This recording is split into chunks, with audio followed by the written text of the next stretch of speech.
ఈ అమ్మవారిని దర్శించుకుంటే కేవలం 21 నిమిషాల్లో మీ కోరిక అనేది నెరవేరుతుందా?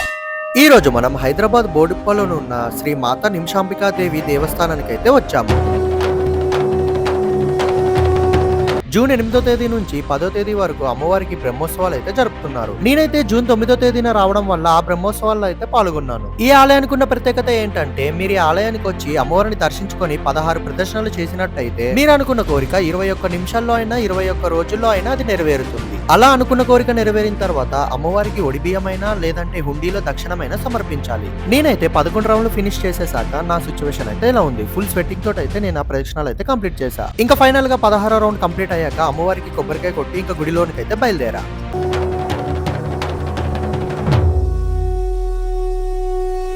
ఈ గుడిలో నిమిషాంబిక అమ్మవారు, వినాయకుడు, సీతారామ లక్ష్మణులు, సాయిబాబా, దత్తాత్రేయుడు మరియు హనుమంతుల వారు మరియు శివయ్య కూడా దర్శనమిస్తారు. అలా అందరినీ దర్శించుకున్న తర్వాత నేనైతే గుడిలో కొద్దిసేపు కూర్చొని అయితే బయలుదేరా. మీరు కూడా ఈ గుడిని దర్శించుకుంటారని చెప్పి నేనైతే కోరుకుంటున్నాను. ఇలాంటి వీడియోస్ కోసం మీరైతే మన ఛానల్ ని సబ్స్క్రైబ్ చేసుకోండి. నేను మీ డీకే సార్.